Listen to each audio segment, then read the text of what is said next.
Now, I'm glad to welcome today Michael Strubell, who was born in Oxford as an English father, a Catalan mother, and he has written extensively, to say the least, books, articles, has held various roles in terms of Catalonia and the Catalan movement generally towards independence. So you're very welcome, Michael. Thank you for giving me of your time. Can I start by asking you, you were born, as I say, in Oxford, and your father was an Englishman and your mother was a Catalan. And you're obviously very committed to Catalan culture and independence. Why aren't you an English nationalist rather than a Catalan nationalist? Why are you not more like Boris Johnson, for example?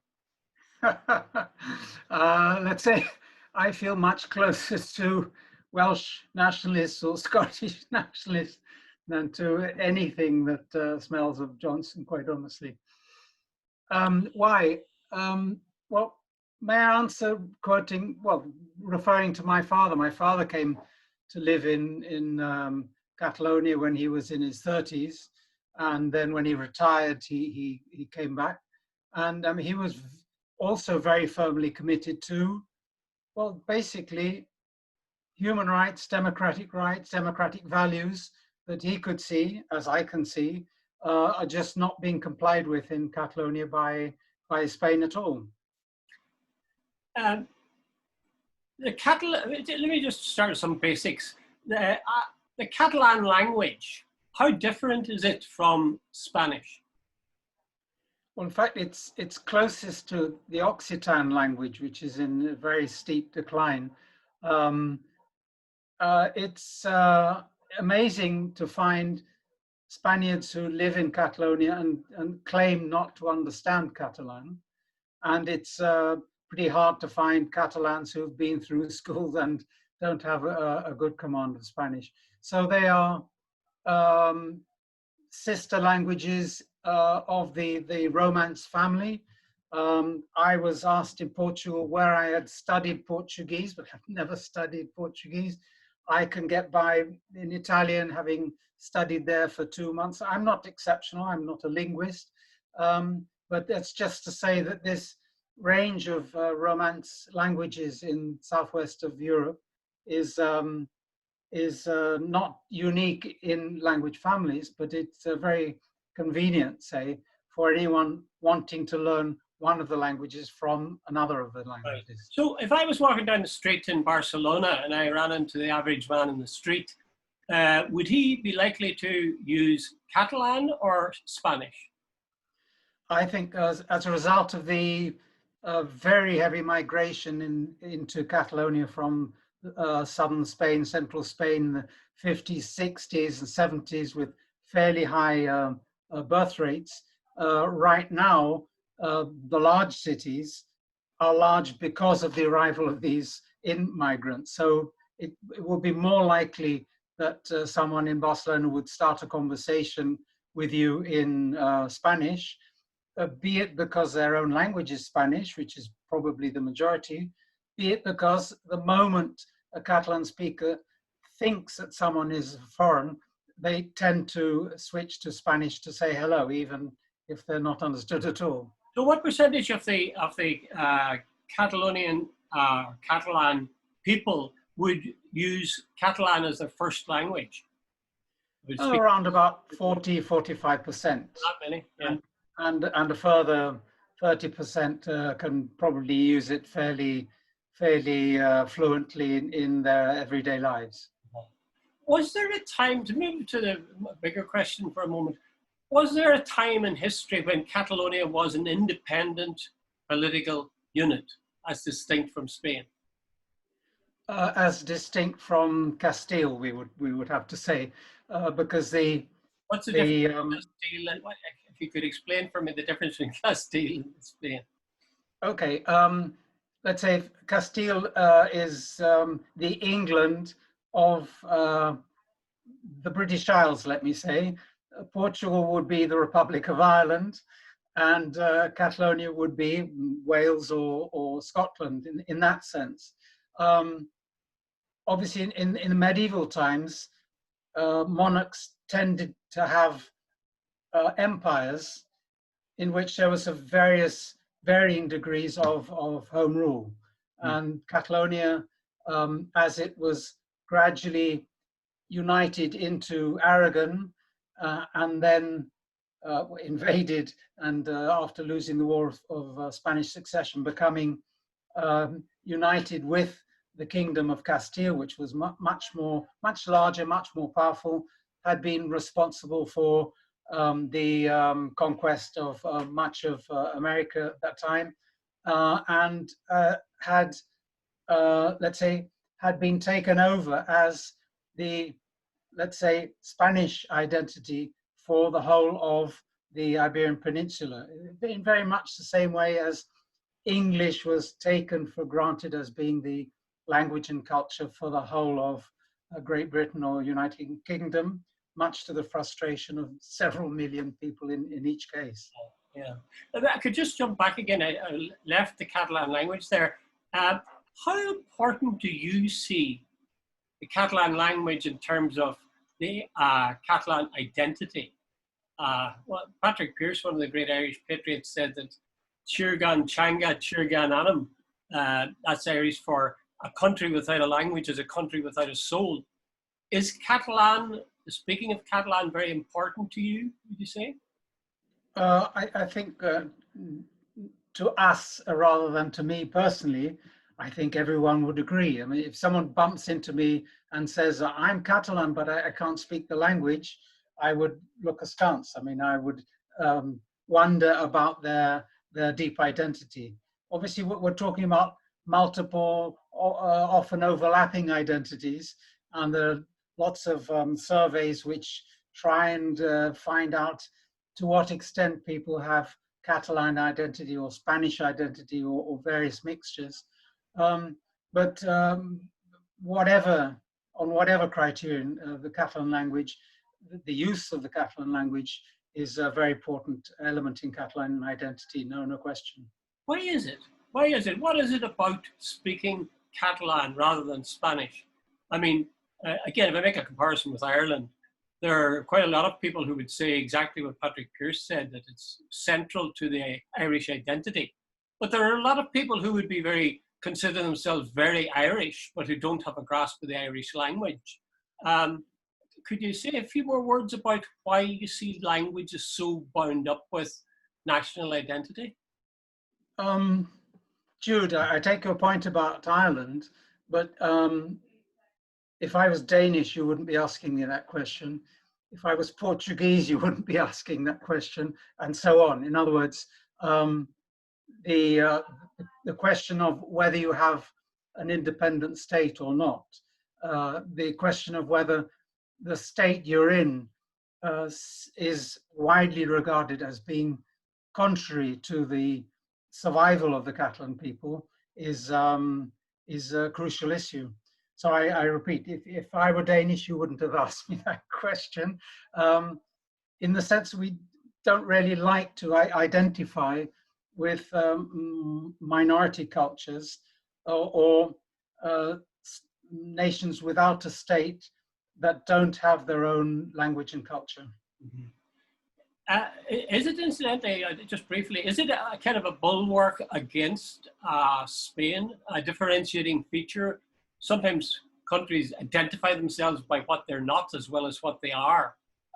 With the fact that there's Catalan language, is that to some extent a muscle in your makeup that distinguishes you from Spanish people? I would say it's a skeleton. I mean, if you go back 150 years, you'd find probably outside Barcelona, very few people could speak Spanish, but they didn't speak Catalan as an option. They spoke Catalan because it was their language, full stop. So it's as Spanish gradually encroaches into people's lives, and this is a deliberate policy, a language policy, that people start to react or start to get on the defensive because they are being told that they are not good Spaniards. In other words, it's Catalan being criticized from outside rather than inside. So let's say this clash of two national identities has really focused the whole issue of Catalan nationalism. I don't like using the word very much. And also reveals the fact that Spaniards are at least as nationalistic as our Catalans, who won the Spanish Civil War, the nationals, los nacionales. So let's say that that's partly the reason why Catalans don't like using the word nationalist for what is basically a movement to achieve sovereignty. Was there an active, is there an active effort by the Spanish government to discourage the speaking of Catalan and promote the speaking of Spanish within Catalonia? Just it's taken as a kind of taken for granted by the Spanish authorities in Catalonia that they can use Spanish quite freely with no problem at all. I've been in touch with the tax office, for instance, and the Social Security office, both run as Spanish ministerial departments. I've been in touch with both, with their provincial offices here, and they've been sending me documents in Spanish without offering me the option for Catalan. So the pressure on Spanish is or against Catalan is constant. They even use the old names of streets of offices like San Antonio Maria Claret, which for 40 years has been Carrer Sant Antoni Maria Claret. They carry on using the old Franquista Spanish names and only grudgingly, if you really insist, may or may not use Catalan. Why, can we just move on? Why is it that, I'm speaking for myself now, but I would say I'm fairly typical, that most people haven't heard much about Catalonia and Catalan independence until relatively recently. Like when I was a young guy, we used to go to Spain on holidays.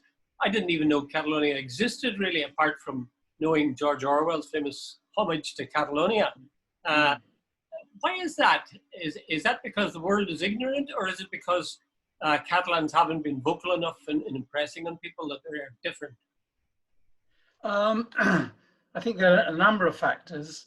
One is that in Spain, let's say, for many, many years, and as a result of a series of tragedies, it was the Basque movement that attracted most of the attention. There's nothing like a big bomb to get you into the news.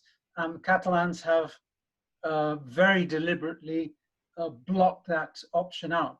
No one speaks about anything other than non-violence as the strategy to achieve independence. Well, non-violence isn't that attractive. It doesn't get into the news. So it's when Spanish police come by the thousands to try and beat up voters for the independence referendum, then we did get into the news, but that was as a result of violence. So that's one side of it. Another, of course, I'm sitting here on the Costa Brava. Not many British tourists this year, I'm afraid. But for many, many years, people came to Catalonia. They came to Lloret, to Tossa, to Sant Feliu, to Roses, to place names that they weren't encouraged to associate with Catalonia. Obviously, all of this started under Franco, and so people would come here looking for basically beach and sun, good cheap wine or sangria, and bullfights and flamenco. Well, you know, this has very little to do with Catalan culture, if anything at all. So generations of tourists would return home with their Mexican hats, you know, which distorted completely what is the reality of Catalan culture. And I think it's in recent years when Catalan architects, Catalan artists Catalan musicians have been recognized as such, that Catalonia has come more into focus. Okay. There's 2 points just come into my mind. One you touched on briefly, and I will deal with that first. You said you didn't like the idea of talking in terms of nationalism and Catalonia. Why is that? Around about 1930, the movement decided. I mean, you know, the movement started at the end of last century. I mean, people were thrilled when Ireland became independent, or Norway. People were thrilled when everyone else became independent. The movement is a long-standing movement. In the late 20s, they stopped using the word nationalist because there was an up-and-coming nasty fascist movement in Germany, which was National Socialist, and other, let's say, expansive, imperialistic national movements within states. And so what the Catalan movement decided was to use the word catalanisme, catalanista, instead of the word nacionalista, which would have needed the word Catalan after it. So it's basically an aesthetic attempt to make sure that no one associates the Catalan independence movement with anything resembling Nazism or fascism. No, I take your point. Now, the other thing that I was wondering is, you mentioned the fact that there's nothing like a big bomb for attracting the world's attention, but you're emphatic that, you know, that's not part of the Catalan movement for independence. It is strictly a peaceful movement. Is that on grounds of pacifism, or is that on grounds of strategy, or do you like, there was a famous Irishman, Daniel O'Connell, who said Irish independence from England wasn't worth the shedding of one drop of anybody's blood. Would that be the attitude you would have, Michael, or most Catalan activists? Well, I think anyone who's studied Catalan history would probably agree that Catalonia is kind of well championed and has really specialized in losing important battles and losing important wars. I thought which, when it comes down to it, means don't fight someone who is 6 times larger than you and has a 5th column inside your own country anyway. Violence won't get you where you want to get. If anyone needed any kind of confirmation of that, well, just look at the Basque Country, which has not achieved greater degree of home rule, but a lot of blood has been shed on both sides, by police side and Basque nationalists as well. So I think you'll find the discourse on the independence movement here referring very frequently to Gandhi and to strategies or tactics of how to further your cause with non-violent, often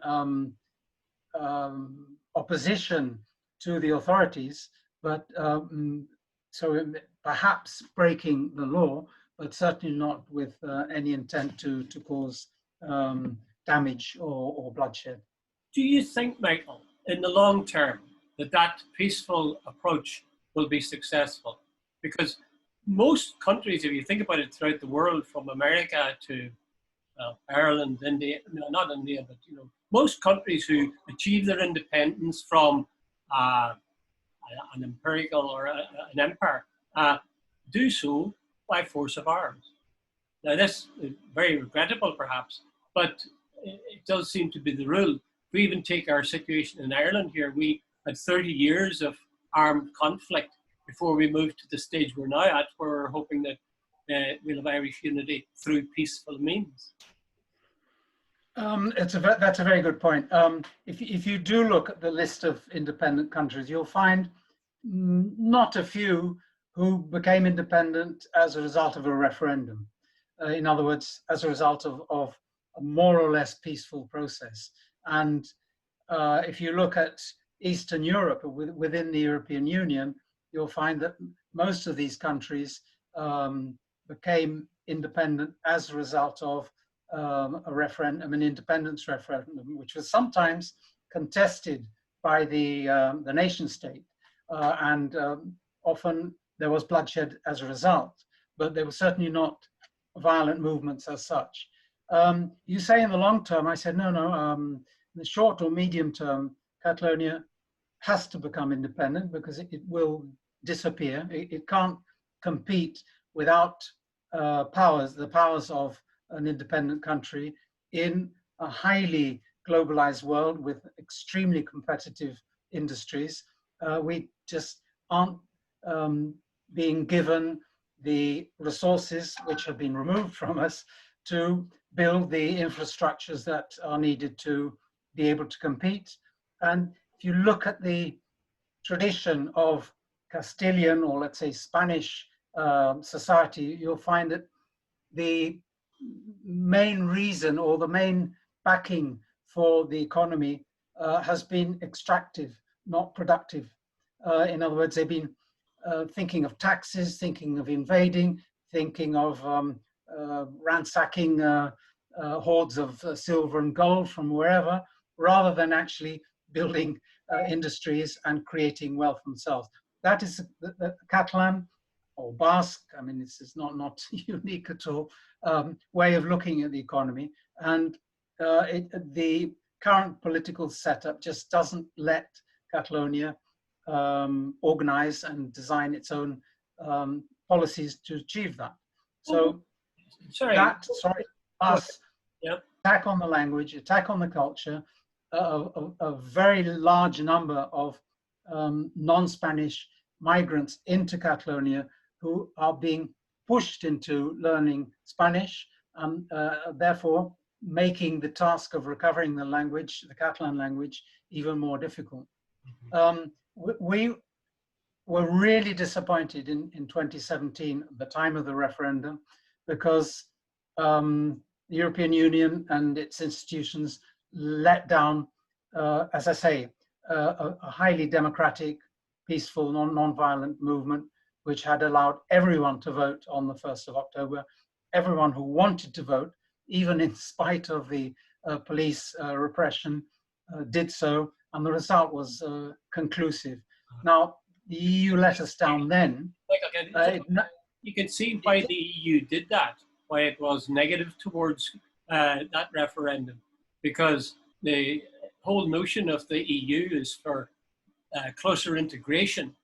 To an extent, you clearly, as Catalonia declaring its independence would have meant to some degree of fragmentation, and perhaps they were fearful that there'd be other fragmentations throughout the EU. Well, I think the domino effect is an invention. I think it's a fallacy. Nowhere in Europe outside Scotland are pro-independence movements getting outright majorities in parliament. So I don't think the domino theory is applicable. But as you say, more or less, the European Union is a club of nation states, and therefore they will tend to protect the member states. In terms of fragmentation, few parts of Europe have been more pro-European and pro-EU than has Catalonia always. I mean, the independence movement is absolutely committed to staying inside the European Union. So on that score, the European Union should have, let's say, could have acted in another way. We're hoping it will do so now, because Spain is on the verge of a complete financial collapse. Its sovereign debt is untenable. It can't be funded. It will need an enormous amount of injected money to save the economy, let alone the financial system. And we would hope that in return, some respect for the collective rights of the Catalans could be achieved. Is that a pipe dream, Jude? Yeah. I don't know. Okay. But that is what we hope. Yeah, I've heard people here speaking, among them my daughter, that the movement in Catalonia for independence is because they feel that they are the sort of the bank of Spain, so to speak, that they're the rich part of Spain, that they're funding the poorer parts of Spain. And to that extent, it's sort of kind of a selfish movement. It wants to be independent because it wants to hang on to its own resources rather than pass them out or share them with the rest of the Spanish people. Okay, well, that's the selfish explanation. There are all sorts of weird explanations for the Catalan independence movement. Let me reply by doing that and saying, if you look at the gross national product or internal product of Catalonia in the last 10 years, it stayed more or less stable. If you look at the internal product of Madrid, it has gone up clearly, and the rest of Spain has gone down. So we're talking about a fallacy here. The money that's leaving Catalonia is not going to the poorer regions. The poorer regions are getting poorer, and who is getting richer? Madrid on its own. So, I mean, just that little graph I saw a couple of days ago dispels completely the idea that Catalans want to be independent because they are richer. But as I said before, Catalonia is being funded from a central source with its own taxes. So it's paying as a rich region, but its services are grossly underfunded. And Catalonia's own debt is not crippling, but it's much, much higher than the rest of Spain. Mm-hmm. You mentioned Scotland a while ago. Now, from the British point of view, i.e. the English point of view, Scotland, Wales and Northern Ireland have been given their own assemblies and, considerable degree of, the English would say, independence. Could that not be the accommodation that Catalonia would arrive at with Spain, where they had the degree of independence, control of their own affairs, yet were still part of the greater Spanish nation? That wouldn't be a possibility. That would be a kind of federal model. Yeah. Federalism has an extremely long history in Catalonia since the 1850s, 1860s. The last prime ministers of Spain that were Catalan were federalist in the sort of second third of the 19th century. So federalism in Catalonia was always strong until 2006. But to become federal, you need all the rest of them to agree. And let's say Spain has not ever assumed or accepted the idea of a federal model, particularly if it were to give Catalonia or the Basque Country greater powers. If there was a constitutional reform process now, I imagine the result will be greater centralization, less home rule for Catalonia and the Basque Country and other territories like Galicia. So let's say, I think federalism was until 2006 a very clear option for a lot of people who weren't pro-independence. But what happened in 2006? A new Devolution Act was adopted by the Spanish Parliament, by the Catalan Parliament, grudgingly, because a lot had been chopped out of the first draft. And it was put to the Catalan people who, not particularly enthusiastically, but at least with a large majority, voted in favor of this new Devolution Act. Well, 11 gentlemen in the Constitutional Court said, we've been asked by the Spanish Conservative Party, which is very centralist, we've been asked if what the Catalan people have voted for is in fact constitutional. I mean, they should never have been allowed to question the decision of two parliaments and the Catalan people. They did, and I think from that moment, a lot of people dropped the idea of a federal Spain. In other words, we've been betrayed, that the spirit of the Constitution has been betrayed by taking this moderate increase in home rule to the Constitutional Court, which is controlled by the people appointed by the main Spanish parties, and therefore found issue with quite a few elements inside the Devolution Act. So in fact, we now have, since 2010, we have a statute of autonomy which hasn't been ratified by the Catalan people. You know, the chopped up version hasn't been put to the people. Well, I mean, that's unconstitutional in itself. So anything you do after that, let's say, and particularly the Referendum Act and the National Transition Act, if the referendum was adopted in 2017, both of those said, look, Spain has just given up its own constitution. Well, let's try and offer the Catalan people the choice of setting up our own system independently. Okay, Michael, we're coming near to the end of our time here. We've overshot the 20 minutes I originally spoke of, but I have a final question, which I think is very important, and you touched on it. You said Catalan independence is something that needs to happen in the short, or certainly the medium term, not the long term. What do you think are the chances that that will happen? Because from outside Catalonia, certainly from Ireland, it looks as if that has all died down now. There's a great deal of excitement with the 2017 referendum, but it all seems to have evaporated. How optimistic are you that Catalonia will achieve independence in the short to medium term? I said it needs to achieve independence in the short and medium term. Our main problem is that our adversary, Spain, is just not playing by the rule book. It has a number of leading Catalan politicians in exile. It has a number of leading Catalan politicians in prison, serving jail sentences as if they were murderers, where, in fact, under Spanish law, organizing and holding a referendum was dropped from the criminal code about 15 years ago. So it's, let's say, our adversary is extremely powerful and will do all it can to try and prevent Catalan independence. What then is your strategy? What is your strategy for independence then? The strategy initially is to achieve not only an outright majority in the parliament, but 50% plus one of the votes, which we have been extremely close to and several times.